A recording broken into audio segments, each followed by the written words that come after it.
Good morning छात्रों, कैसे हैं। उम्मीद करते हैं कि बिल्कुल स्वस्थ होंगे, सुरक्षित होंगे और आप अपना पूरा ख्याल रख रहे होंगे। छात्रों, पिछले दिन हम हुमायूं वाले टॉपिक पर बात कर रहे थे। आज उसी से आगे बढ़ते हुए थोड़ा सा हुमायूं के बारे में और जानना है और उसके बाद हुमायूं का जो है टॉपिक कंप्लीट हो जाएगा। देन हम लोग अकबर वाले टॉपिक पर बात करेंगे। आप सभी तमाम छात्रों को फिर मैं अपने यूट्यूब चैनल गुरु मंत्रा जीएस क्लासेस में बहुत बहुत स्वागत कर रहा हूं। तो चलिए हम लोग बचे खुचे जो हुमायूं का पार्ट था उस पर थोड़ी सी चर्चा कर लेते हैं। हमने आपसे कल कहा था कि हुमायूं के द्वारा जो युद्ध लड़ा गया था वह युद्ध का नाम था चौसा का युद्ध। बात को थोड़ा सा ध्यान समझिएगा। कल हम लोग चौसा के युद्ध के बारे में जिक्र किए थे जो 1539 ईस्वी में शेर खान और हुमायूं के बीच लड़ा गया था। बात को थोड़ा सा समझने की कोशिश कीजिएगा। 1539 ईस्वी में चौसा का युद्ध शेर खान और हुमायूं के बीच लड़ा गया था, जिसमें हुमायूं बुरी तरह से परास्त हुआ था, अर्थात शेर खान ने हुमायूं को बुरी तरह से पराजय किया था।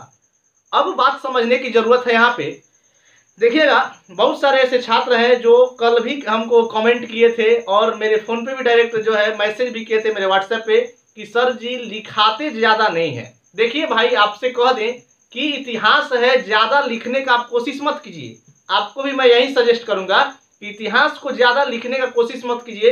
आप कहानी को, कॉन्सेप्ट को समझने का कोशिश कीजिए, वह आपको लंबा दिन तक जो है दिमाग में जो है छपा रहेगा।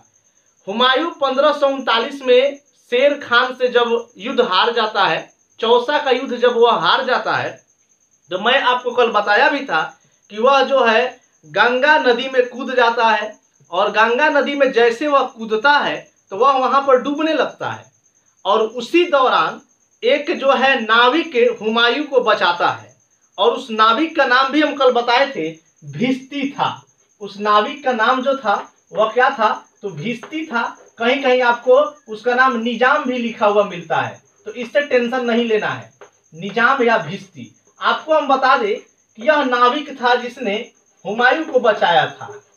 यह नाविक निजाम या उसी का नाम भिस्ती भी था, निजाम या भिस्ती दोनों नाम आपको याद रखना है। इसी नाविक ने हुमायूं को, जब हुमायूं कूदे थे गंगा नदी में, तो उनको बचाया था। यहां तक आपको जो है समझ में आ रही होगी। अब हम बात करते हैं कि हुमायूं को जब भिस्ती निजाम ने बचा लिया तो वहां से वो लोग कहां गए। थोड़ा सा कॉन्सेप्ट को समझिएगा। देखिए, वहां से हुमायूं और निजाम भिस्ती दोनों व्यक्ति जो है आगरा की तरफ रुख किए। कहां निकले, आगरा की तरफ रुख किए। और आगरा में जाकर हुमायूं जो है, क्योंकि यहाँ युद्ध में तो शेर खान से हारा था, तो ऑटोमेटिक बात है कि कोई भी व्यक्ति जब किसी से हारेगा तो उसको जो है चिड़चिड़ापन रहेगा, अर्थात उसके मन में यही रहेगा कि हम भी इस बंदा को क्या करें, जब तक नहीं हराएंगे चैन से नहीं सोएंगे। अर्थात बदले की आग जल रही थी हुमायूं के मन में कि हाँ, हमको बदला शेर खान से लेना है। लेकिन हुमायूं कर भी क्या सकता है। लेनपुल ने स्पष्ट रूप से कहा है हुमायूं के बारे में कि हुमायूं जिस तरह से अपने जीवन में लड़खड़ाता गिरता हुआ चलता था, वैसे ही वह जो है स्वर्ग भी सिधार गया। अर्थात शुरू से ही हुमायूं के जीवन में समस्या ही समस्या था, वो कहीं भी जाता था समस्या ही क्रिएट कर लेता था। तो इसी बात पर लेनपुल ने हुमायूं के बारे में यह बात कहा है। हुमायूं आगरा में पहुंचे निजाम भिस्ती के साथ और वहां पर जो है बदले की आग उनके मन में धड़क रही थी कि शेर खान को हम हरा के रहेंगे। लेकिन हुमायूं का मनोकामना पूरा नहीं हुआ। आपको पता है कि 1540 में फिर बिलग्राम या कनौज लड़ा गया, एक साल के ही बाद, लेकिन उसमें भी शेर खान ने हुमायूं को बुरी तरह से परास्त किया। यहां भी बात आपको याद रखना है। अब उस पर बात कर रहे हैं अभी कनौज या बिलग्राम पे। जैसे कि हुमायूं आगरा में गया, आगरा में अपने कुछ फौज तैयार किया, सेनाओं का एक गुट तैयार किया कि हाँ, हम मजबूत सेना बना रहे हैं। प्लानिंग करने लगा आगरा में और मजबूत सेना बनाकर जो है हम पुनः जो फिर शेर खान पर धावा बोलेंगे। अब देखिए, इधर जब हुमायूं आगरा चल गया तो शेर खान जो थे वह यहाँ से दिल्ली से अर्थात जो है निकलकर कन्नौज की तरफ निकल रहे थे। यह कन्नौज की तरफ शेर खान बढ़ रहे थे और हुमायूं वहां से जो है आगरा से अपना कुछ फौज तैयार किया, मजबूत फौज तैयार किया और यह कन्नौज की तरफ निकले ही थे शेर खान। होता क्या है कि दोनों के बीच फिर घमासान युद्ध होती है। देखिएगा, आपको यहाँ पर फिर याद रखने की जरूरत है कि 1540 ईस्वी का समय था। 1540 ईस्वी में जो युद्ध होता है उसका नाम है कनौज या बिलग्राम। 1540 ईस्वी में जो युद्ध होता है उसका नाम है कन्नौज का युद्ध, या उसी को बोला जाता है बिलग्राम का भी युद्ध। दोनों नाम आपको लिखा होता है, कन्नौज का युद्ध या इसी का नाम था बिलग्राम का युद्ध। ध्यान से बात को समझिएगा, बिलग्राम का युद्ध। आपको बता दें कि यहां पर एक कंसेप्ट समझने की जरूरत है। कन्नौज का युद्ध कहिए या इसको बिलग्राम का युद्ध कहिए, दोनों बात बराबर है। कहने का मतलब है कि 1540 में यह युद्ध लड़ा गया। फिर किसके किसके बीच लड़ा गया? तो शेर खान और हुमायूं के बीच। यहां पर आपको अब याद रखना है, शेर शाह और वर्सेस हुमायूं के बीच यह युद्ध लड़ा गया। शेर शाह और हुमायूं के बीच यह युद्ध लड़ा गया। देखिएगा, आपको एक बात अब याद रखना है, यहां से प्रश्न बनता है। 1539 में शेर खान ने हुमायूं को चौसा के युद्ध में हराया, बात ठीक है। उसके बाद आपको एक बात याद रखना है कि शेर खान अब जब चौसा का युद्ध जीत गया हुमायूं से, तो अपना नाम शेर खान नहीं रखा, अब वह अपना टाइटल शेर शाह रख लिया। तो याद रखना है, प्रश्न पूछा जा सकता है। तो यहां पर आपको याद रखना है कि ऐसे प्रश्न पूछता है कि शेर खान का जो टाइटल शेर शाह है वह किस युद्ध के जीतने के बाद मिला था? तो याद रखना है, वह युद्ध था चौसा का युद्ध जीतने के बाद। चौसा युद्ध जीतने के बाद शेर खान ने अपना नया जो नाम है, अपना नया टाइटल जो है वह शेर शाह कर लिया। एक बार आपको रिपीट कर दें, चौसा युद्ध जीतने के बाद शेर खान ने अपना नया नाम शेर शाह कर लिया, अर्थात अब यहां से इनका नाम जो है शेर शाह कहा जाने लगा। अब शेर खान इनको नहीं बोला जाएगा। तो यह प्रश्न पूछ लेता है हमेशा, तो इसलिए आपको यहां पर भी याद रखना है कि शेर शाह इनका नाम कब हुआ? तो शेर शाह इनका नाम चौसा युद्ध जीतने के बाद हुआ। वह शेर शाह के टाइटल से आगे प्रसिद्ध हुए। किस लिए प्रसिद्ध हुए भाई? शेर शाह ये आखिर क्यों रखा? शेर खान से शेर शाह क्यों रखा? इस बात को भी याद रखना है, इसलिए यह शेर शाह रखा। इसके पीछे भी एक लॉजिक है कि यह आपको बता दे कि यह हुमायूं को हराया था, अर्थात मुगल बादशाह को हराया था। बात को याद रखना है, यह अपने मन में सोचा था कि अब तो हम जो है एक मुगल एम्परर को हरा दिए, यानी हुमायूं को हरा दिए, तो अब हम टाइटल शेर खान नहीं रखेंगे, अब हम शेर शाह के नाम से प्रसिद्ध होंगे। तो आपको बता दें, यहाँ पर लास्ट में शाह लिखा हुआ है, अर्थात आपको पता होना चाहिए कि बादशाह या पादशाह की उपाधि कौन लिए थे? तो बाबर लिए थे। बादशाह या पादशाह की उपाधि सबसे पहले मुगलों में कौन व्यक्ति लिया था? बाबर लिया था। और कब लिया था भाई? तो 1507 ईस्वी में लिया था। कब लिया था बादशाह और पादशाह की उपाधि बाबर? तो 1507 में लिया था। तो इसी बात को ध्यान में रखते हुए शेर खान ने शेर शाह की उपाधि लिया कि अब हम तो मुगल को हरा दिए, मुगल शासक हुमायूं को हरा दिए, अब हम अपना टाइटल जो है वह क्या रखेंगे? तो शेर शाह के नाम से हम होंगे। इस बात को थोड़ा सा याद रखिएगा। अब डायरेक्ट हम 1540 कन्नौज का युद्ध या बिलग्राम के युद्ध पर थोड़ी सी चर्चा कर लेते हैं। जब शेर शाह इधर दिल्ली से कन्नौज जा रहे थे और उधर से हुमायूं आगरा भिस्ती के साथ जब गया था, तो अपना फौज तैयार किया और दोनों व्यक्ति के बीच जो है भिड़ंत होती है। कहाँ? कन्नौज में। आपको बता दें कि कन्नौज जो जगह है यूपी में है। कन्नौज जो पड़ता है वह कहाँ पड़ता है? उत्तर प्रदेश में पड़ता है। और कन्नौज के अधीन एक छोटा सा गांव, याद रखिएगा, कन्नौज के अधीन एक छोटा सा गांव विलेज जिसका नाम बिलग्राम था। तो आपसे कभी प्रश्न पूछ लिया जाए कि बिलग्राम क्या था भाई? तो बिलग्राम एक गांव था जो कन्नौज के अंतर्गत आता है। तो इस बात को भी याद रखें, इसीलिए इसका नाम कन्नौज का युद्ध या बिलग्राम का युद्ध कहा गया है। यह युद्ध शेर शाह सूरी और हुमायूं के बीच लड़ा गया पुनः जो है, और इसमें विजयी जो हुए वह फिर कौन हुए? तो याद रखना है, इसमें भी विजयी जो हुए वह शेर शाह ही विजयी हुए। इस युद्ध में भी कौन विजयी हुए? तो शेर शाह सूरी विजयी हुए। आपके मन में एक और प्रश्न याद रखना है, वो भी आता है। वास्तविक रूप से याद रखिएगा, वास्तविक रूप से शेर शाह कन्नौज या बिलग्राम का युद्ध जब जीत गया, तब वह दिल्ली का वास्तविक जो शासक बना। यह भी प्रश्न आपसे पूछा जाता है कि किस युद्ध के जीतने के बाद शेर शाह दिल्ली का वास्तविक शासक बना? तो बिलग्राम या कन्नौज का युद्ध जब शेर शाह जीत गया हुमायूं से, तब वह दिल्ली के जो है वास्तविक शासक के रूप में जाना गया। यहां तक उम्मीद करते हैं कि आपको बात समझ में आई होगी। अब हम कहानी को और आगे बढ़ाते हैं। जब शेर शाह से हुमायूं बिलग्राम में भी हार गया, तो वह यहां से सीधा क्या होता है कि अपने भाई लोगों से सहायता मांगता है। हुमायूं जो है शेर शाह से जब बिलग्राम में हार जाता है तो वह अपने भाइयों से सहायता मांगता है, अपने भाइयों से हेल्प मांगता है। और आपको बता दें कि जब हुमायूं अपने भाई लोगों से हेल्प मांगता है, अर्थात उसके भाई कमरान थे, अस्करी था और हिंदाल था, पीछे हम जिक्र भी किए थे। तो कमरान उस समय काबुल और गंधार में शासक था, अस्करी संभल में शासक था जो यूपी में पड़ता है, और हिंदाल जो था वो मेवाड़ और अलवार राजस्थान में शासक था। तीनों व्यक्ति अलग अलग शासन कर रहे थे। तो जैसे ही यह कमरान से हेल्प मांगा हुमायूं, कमरान ने स्पष्ट रूप से इसको मदद करने से मना कर दिया। कमरान कहा कि मैं भैया आपका कोई मदद नहीं कर सकता हूं, आई एम सॉरी, इसके लिए आई एम रियली सॉरी। इस बात से हुमायूं थोड़ा सा चिंतित हो गए। उसके बाद कमरान के बाद हुमायूं क्या किए कि अस्करी से हेल्प मांगे। वहां पे अस्करी ने भी इनको मना कर दिया है मदद करने से कि सॉरी भैया, मैं भी आपका किसी प्रकार का हेल्प नहीं कर सकता हूं। दोनों भाई मदद मांगा, दोनों ने मना कर दिया।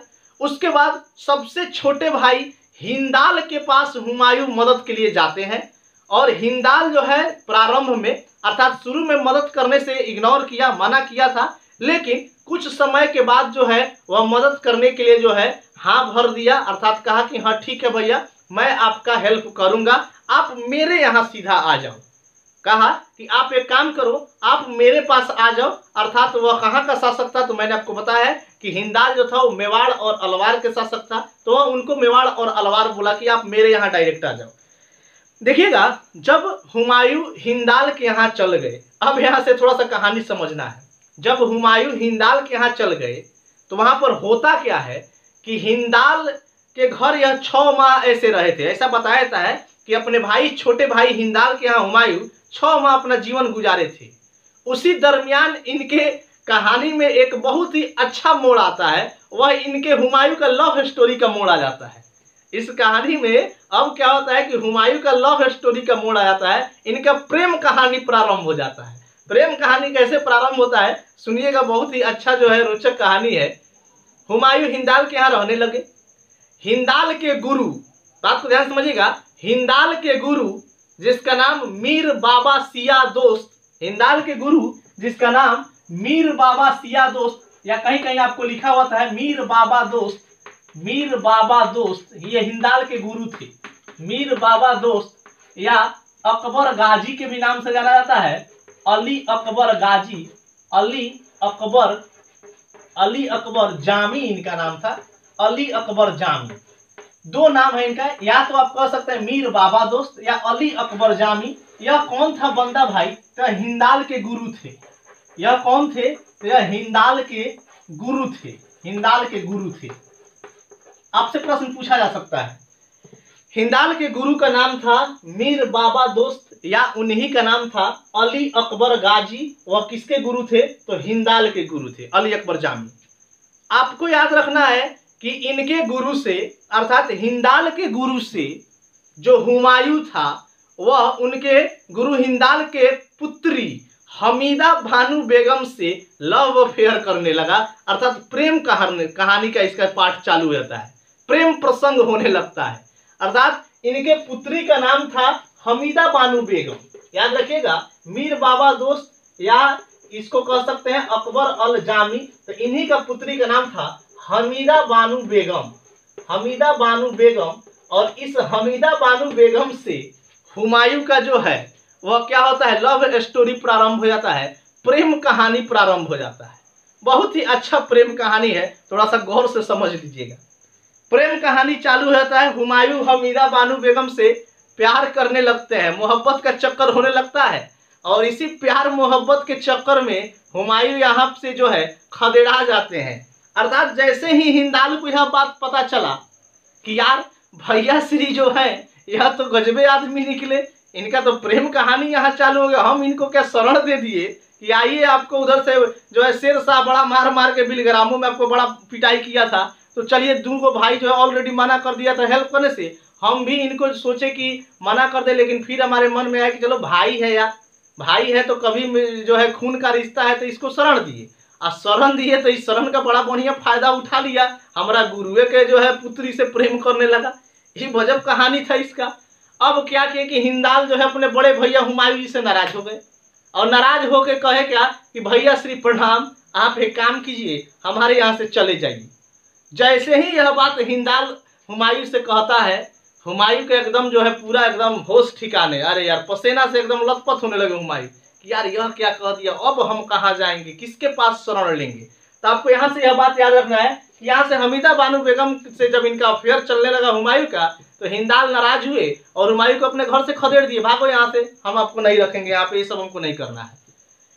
इसी दौरान होता क्या है कि हुमायूं जो थे यह ईरान के शासक शाह तस्मान, बात को ध्यान समझिएगा, ईरान का एक शासक था जिसका नाम था शाह तस्मान, शाह तहमास। ईरान का एक शासक था जिसका नाम शाह तहमास था। शाह तहमास नाम को भी याद रखिएगा, इराक का शासक का नाम शाह तहमास था। इस शासक से हुमायूं ने अपना सहायता मांगा। जब हिंदाल अपने घर से खदेड़ दिए तो हुमायूं जो थे वह जो है शाह तहमास से हेल्प मांगे, ईरान के शासक से हेल्प मांगा।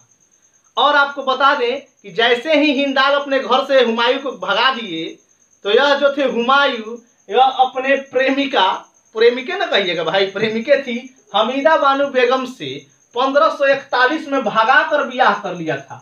यहाँ पर याद रखिएगा कब शादी कर लिया, तो 1541 में इनको हमीदा बानो बेगम से जो है हुमायूं जो है 1541 में इनको भगा ले गया और उनसे क्या कर लिया, निकाह कर लिया, शादी कर लिया। बात को समझिएगा। और उसके बाद क्या किया कि ईरान के शासक जो है शाह तहमास से हेल्प मांगा कि उनको जो है बोला कि महोदय हजूर, हमको आपको शरण में ले लीजिए, हमको थोड़ा सा आपका हेल्प चाहिए। ईरान का शासक शाह तहमास यह बात सुना और बोला कि बिल्कुल हुमायूं जी, आपका मेरे यहाँ स्वागत है, मोस्ट वेलकम, आप आ सकते हैं, मेरे यहाँ ठहर सकते हैं। अब कहानी क्या होता है कि यहाँ भी एक लफड़ा था। ईरान के जो उस समय के शासक थे, अर्थात इनके पिता श्री बाबर का भी ईरान के साथ अच्छा कनेक्शन था। आपको बताए थे कि सारे पुल का जब लड़ाई लड़ गए थे, सारे पुल का लड़ाई में जब बाबर हार गए थे, याद कीजिए पीछे के टॉपिक में जाकर देखिएगा, सारे पुल के लड़ाई में जब बाबर जो है 1501 में सारे पुल की लड़ाई में जब वो हार गए थे, तो शाह इस्माइल जो था, नाम को याद रखिए, शाह इस्माइल से बाबर सपोर्ट किए थे। और शाह इस्माइल जो है उनकी बाबर की जो बहन थी खानजादा को छुड़ा कर लाया था, सारे पुल की लड़ाई में बहादुर शाह करके था व्यक्ति जो छीन ले गया था। तो वहां पर वहीं से संबंध है, इनके पिता के ही समय से ईरानियों से बहुत अच्छा कनेक्शन था, इनका संबंध था। इसी बात को जानते हुए क्या कि हुमायूं भी ईरान से अपना हेल्प मांगना चाहे, ईरान के शासक शाह तहमास से हेल्प मांगना चाहे, लेकिन शाह तहमास ने इग्नोर नहीं किया। वो कहा कि बिल्कुल आप मेरे यहाँ आके रह सकते हैं, इसमें कोई दिक्कत नहीं है, मेरे पास बहुत जगह है ऑलरेडी। लेकिन हुमायूं के मन में एक प्रश्न खटक रहा था। क्या खटक रहा था, थोड़ा समझिएगा। ईरान का जो शासक सब था वह ऑलरेडी करप्ट शासक था, अर्थात वह स्त्री, इनके मन में यही प्रश्न आ रहा था, यार मेरी तो नई नवेली दुल्हन है हमीदा बानो बेगम और हम शादी कर लिए हैं, और नई नवेली दुल्हन को लेके कैसे हम ईरान के शासक शाह तस्मान के यहाँ जाएंगे, क्या मतलब उसका नीयत का क्या ठीक कि हो सकता है कि हमारा पत्नी को रख ले और हमको मार के खदेड़ दे। ऐसा ईरान में होता भी था। इसी बात से इनके मन में चिंता हो रहा था कि एगो तो हम इनको प्रेम करके भगा के शादी की हमीदा बानो बेगम से, और कहीं इसके यहाँ इनको लेके गए अपने पत्नी को तो वहाँ मार पीट के हमको खदेड़ देगा ऑलरेडी, और मेरी पत्नी को जो है वो क्या कर लेगा, किडनैप करके अपने जो है उनसे शादी कर लेगा। इस बात से इनको चिंता हो रही थी। तो होता क्या है कि हुमायूं अभी ईरान नहीं जाते हैं। हुमायूं क्या करते हैं कि अमरकोट में जाते हैं, अमरकोट जगह का नाम है, और अमरकोट में हमीदा बानो बेगम के साथ अमरकोट के राणा वीरसाल के महल में जाते हैं। यहाँ से आपको प्रश्न पूछा जाता है, अब यह डायरेक्ट कहाँ पहुंचते हैं, तो अमरकोट में चाहते हैं, अमरकोट में राणा वीरसाल के महल में जाते हैं। अमरकोट के शासक का नाम था राणा वीरसाल, याद रखिएगा, राणा वीरसाल यहाँ अमरकोट के शासक थे, राजपूत शासक थे। आपसे कोई प्रश्न पूछा जाए तो याद रखिएगा अमरकोट के शासक का नाम था राणा वीरसाल, राजपूत किंग थे। तो वहीं पर यह जाते हैं, और वहां जैसे जाते हैं तो अमर वीरसाल जो थे यह हुमायूं और उनके पत्नी हमीदा बानो बेगम को कुछ दिनों तक अपने यहाँ जो है रखते हैं, कहते हैं बिल्कुल आप रह सकते हैं, कोई दिक्कत नहीं है। और यहीं पर 15 अक्टूबर 1542 को, याद रखना यह डेट बहुत इंपॉर्टेंट डेट है, 15 अक्टूबर 1542 को हमीदा बानो बेगम के गर्भ से अकबर का जन्म होता है। 15 अक्टूबर 1542 के दिन अकबर का जन्म हमीदा बानो बेगम के गर्भ से राणा वीरसाल के महल में अमरकोट में हुआ था। कहाँ हुआ था? राणा वीरसाल के महल में 15 अक्टूबर 1542 को अमरकोट में अकबर का जन्म होता है। उसके बाद जो है हुमायूं, जब जन्म अकबर का हो जाता है 1542 में, 1547 में यहाँ देख रहे हैं भगाकर ब्याह किए थे हमीदा बानो बेगम से। उसके बाद हुमायूं क्या करते हैं कि अपनी पत्नी और बच्चे अर्थात अकबर को राणा वीरसाल के जिम्मे सौंप देते हैं कि आप जो है थोड़ी दिन इन लोगों को देखिएगा, तब तक मैं एक जगह से होकर आता हूँ। राणा वीरसाल कहे हाँ बिल्कुल जाइए, मैं आपकी पत्नी और बच्चों का पूरा ख्याल रखूंगा, बिल्कुल आप टेंशन नहीं लीजिए। इस बात को बोलकर और यह जो है हुमायूं जो है ईरान अब पहुंचते हैं।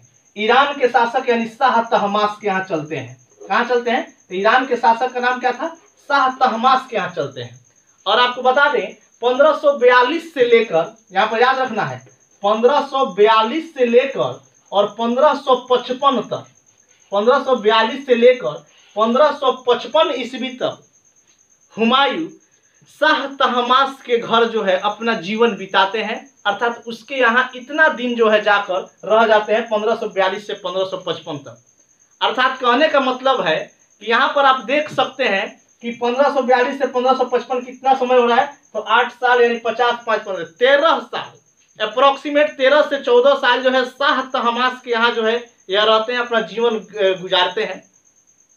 उसके बाद शाह तहमास से यह एक हेल्प मांगते हैं। हेल्प क्या मांगते हैं कि कहते हैं शाह तहमास से कि आपको जो है हमारी एक हेल्प करना है। वो बोला कि बोलिए हुमायूं जी क्या हेल्प चाहिए? तो हम आपकी सेना मांग रहे हैं, हमको आपका कुछ सेना चाहिए। वो बोले बिल्कुल आपको मैं अपना सेना दूंगा। अब भारत में अटैक करना था क्योंकि हुमायूं जो है फिर से दिल्ली को चाह रहे थे कि गद्दी हमको प्राप्त हो जाए। इसी मकसद से ईरान के शाह तहमास से यह सेना मांगे और उसने दिया भी इनको सेना, अपना सेना जो है हुमायूं को दिया।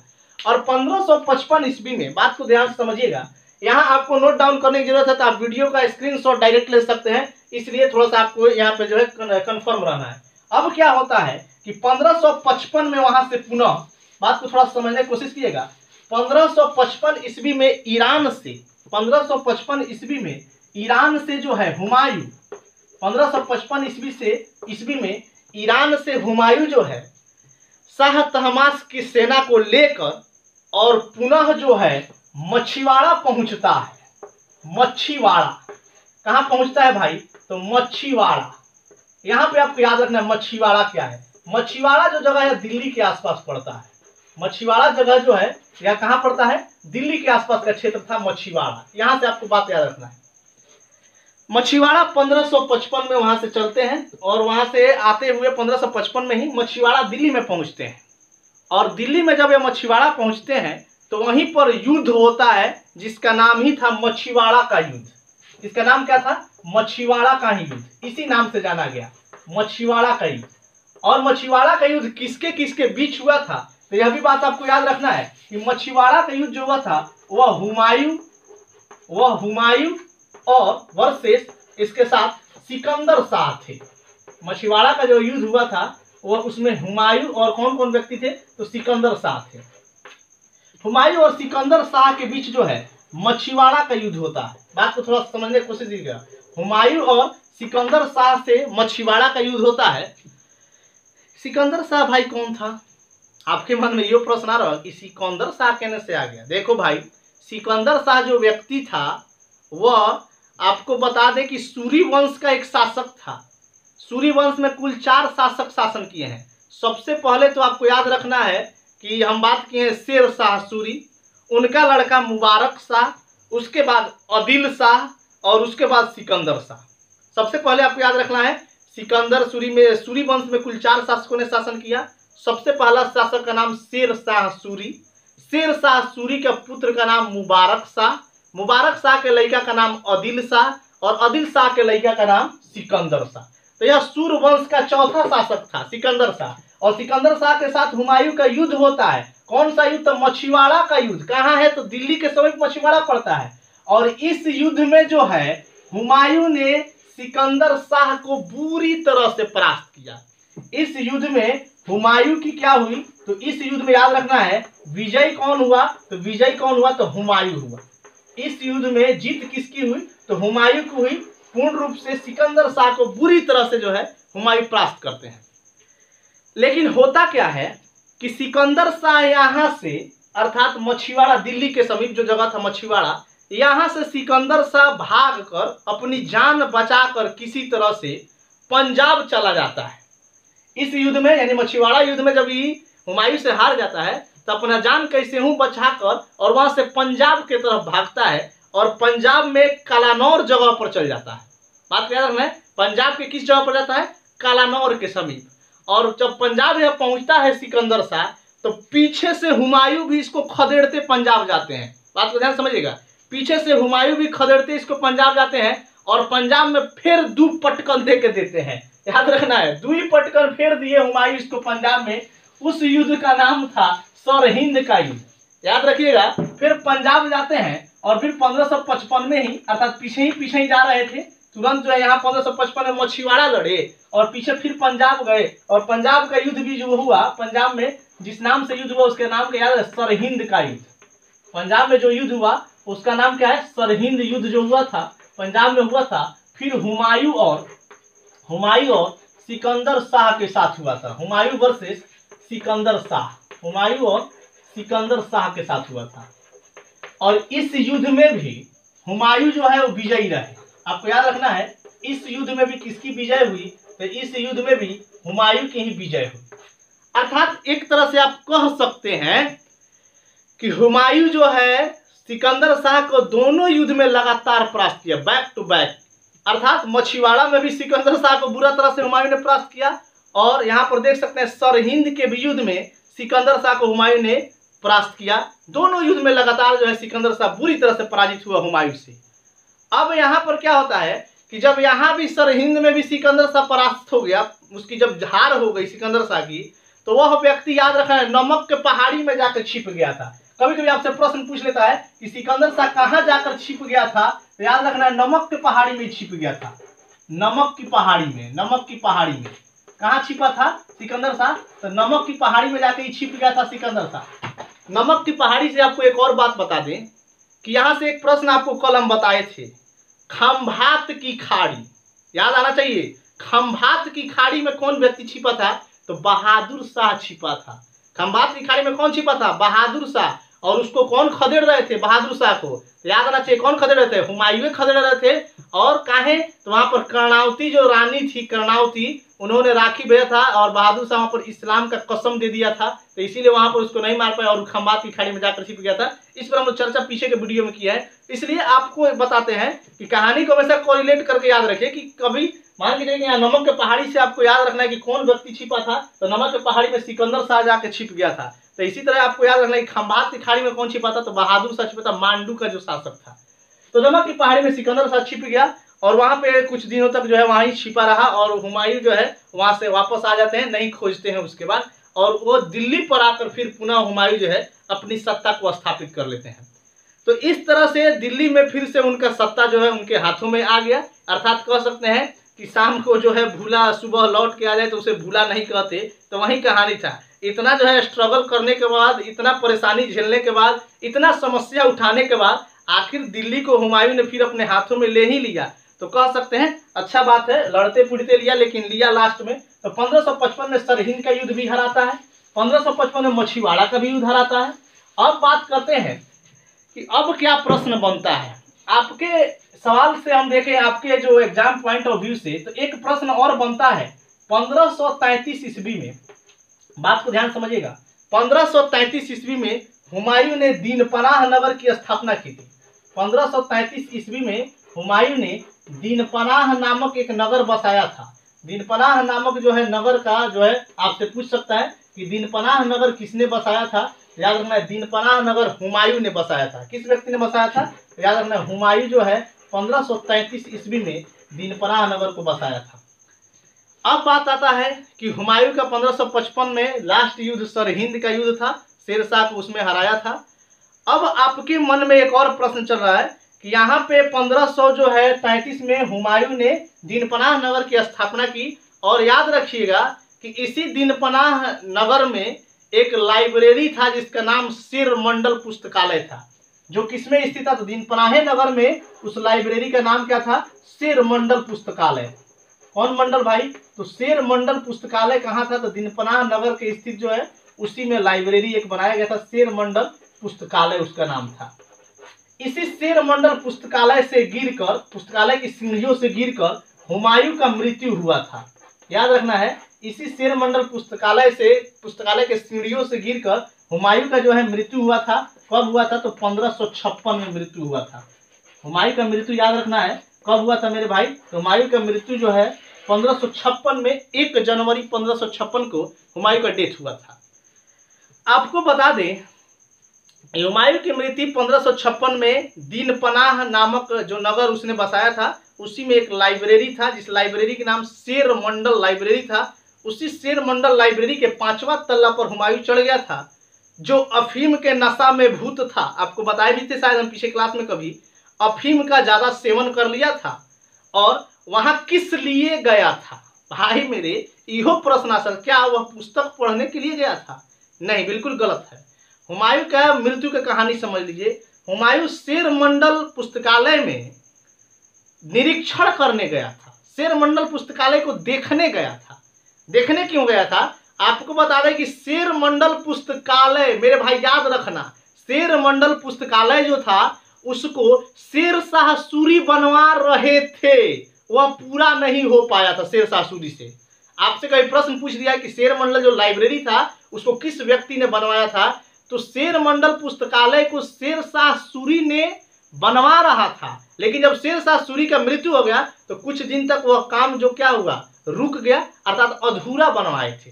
जैसे आप कह सकते हैं कि गुलाम वंश में कुतुब मीनार का नींव कुतुबुद्दीन ऐबक डालकर और उनका जब मृत्यु हो गया तो उसको पूरा कराया था किसने? इल्तुतमिश ने, और 5वां मंजिल फिरोज शाह तुगलक ने। सेम वही कंसेप्ट आया है कि शेर मंडल लाइब्रेरी को आधा अधूरा शेर शाह सूरी नहीं बनवाया था, लेकिन पूरा जो कराए थे वो हुमायूं कराए थे। तो अचानक हुमायूं जो है देखने गए थे कि वहां पर शेर शाह सूरी कितना बनवा दिया है। तो याद रखना है कि शेर शाह पूरी जो है 5 फ्लोर तक बनवा दिया था, और कुछ फ्लोर अभी जो है उसकी जो है मरम्मत वगैरह भी करानी थी, तो हुमायूं के द्वारा कराया गया आगे चल के। तो उसी का निरीक्षण करने यहाँ गए थे हुमायूं शेर मंडल पुस्तकालय में कि आखिर शेर शाह सूरी ने कितना जो है फ्लोर बनवाया है। तो 5वें फ्लोर पर ही चढ़ गए और अफीम के नशा में भूत थे, पूरा अफीम लिए हुए थे, सेवन किए हुए थे। और अचानक जो है उतरते दौरान आपको कहानी भी बताएंगे कि इनके कानों में नमाज की आवाज पड़ी, लाउड स्पीकर से बगल से नमाज अदा कर रहे थे लोग, तो उस नमाज का आवाज पड़ा जिसको अरजान कहा जाता है ठेठ भाषा में। तो अरजान जो है पढ़ने का आवाज आया, कानों में गूंजा, 5वां तल्ला पर ही थे, भांग अफीम पूरा सेवन किए थे, अफीम खा लिए थे। तो जैसे नमाज का इनके कान में आवाज पड़ा तो ये सोचे कि चलते हैं, बगल में ही मस्जिद है, हम भी अल्लाह का नाम ले लेते हैं, हम भी थोड़ी सी नमाज अदा कर लेते हैं। उसी हड़बड़ी में उतरने के लिए तेजी तेजी में सोचे कि उतर के और बगल में चल के नमाज अदा कर लेते हैं। उसी स्थिति में जो है जैसे ही आप तेजी में उतरते हैं, पुस्तकालय के 5वें तल्ले पर से उतरना था, उसी क्रम में जो है इनका सीढ़ी से पैर फिसला और यह जो है 5वें तल्ले से डायरेक्ट जो है धरती पर नीचे आ गए, फर्स्ट फ्लोर पर। और वहां पे इनका देहांत हो जाता है 1556 में, 1 जनवरी 1556 ईस्वी को। और यहाँ पे इनका कहानी जो होता है क्या होता है, समाप्त हो जाता है।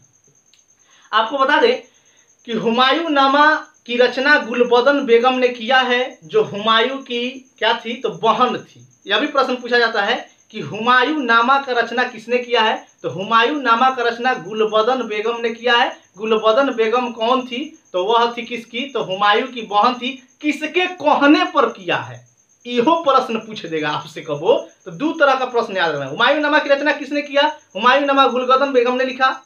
किसके कहने पर लिखा? तो अकबर के कहने पर लिखा। याद रखना है, हुमायूं नामा किसके कहने पर लिखी थी? तो अकबर के कहने पर लिखी थी। इस बात को भी याद रखिएगा। तो यहाँ जो है आपका जो है हुमायूं का चैप्टर जो है ऑलरेडी क्लोज हो जाता है। एक प्रश्न और याद रखना है कि 1555 में जब सरहिंद का युद्ध लड़ के आए थे और उसके बीच में 6 माह के लिए हुमायूं जो है दिल्ली का शासक बने थे। महज कितना दिन? 6 माह ही जिंदा, मतलब जब इनका मृत्यु 1556 में, तो बीच में जो है 6 माह के लिए जो दिल्ली का सत्ता अपने हाथ में लिए थे। एक बहुत ही इंपॉर्टेंट प्रश्न पूछा जा सकता है मेरे भाई, जो निजाम भिस्तिया था, निजाम भिस्ती, जो नाविक इनको बचाया था 64 युद्ध में गंगा जी में कूद गए थे, उस निजाम भिस्ती को एक दिन के लिए, 1 डे याद रखना है, उस निजाम भिस्ती को दिल्ली में एक दिन के लिए हुमायूं ने शासक के रूप में, राजा के रूप में जो है पद पर बैठाया था। और जब निजाम भिस्ती एक दिन के लिए राजा बनना, तो उसी समय एक ही दिन के अंदर में चमड़ा का सिक्का चलवा दिया था निजाम भिस्ती। क्या चलवाया था? चमड़ा का सिक्का। यह प्रश्न पूछा जाता है कि मुगल कालीन शासकों में किसने चमड़ा का सिक्का चलवाया था? तो निजाम चलवाया था या भिस्ती चलवाया था, एक के नाम है, उसी बंदा का 2 नाम है, निजाम कहिए या भिस्ती कहिए। तो चमड़ा का सिक्का उसी निजाम या भिस्ती नाविक चलाया था और उसको हुमायूं एक दिन के लिए दिल्ली का राजा बनाए थे। इस प्रश्न को भी याद रखिए। तो चलिए आपके साथ जो है हम फिर आज विदा लेते हैं। कल हम लोग फिर नेक्स्ट क्लास में अकबर के बारे में विशेष चर्चा करने वाले हैं। अकबर से जितने भी प्रश्न बनते हैं द ग्रेट अकबर बोला जाता है और बहुत ही अच्छा जो है शासक अकबर बताए जाते हैं मुगलों में, तो उन पे चर्चा करने वाले हैं। एक बात और याद रखिएगा कि हुमायूं का जो मकबरा है वह कहाँ बनाया गया है? दिल्ली में हाजी बेगम जी ने बनाई है। हुमायूं का मकबरा का निर्माण किसने करा है? हाजी बेगम ने दिल्ली में बनाया गया है। इस बात को भी याद रखिएगा।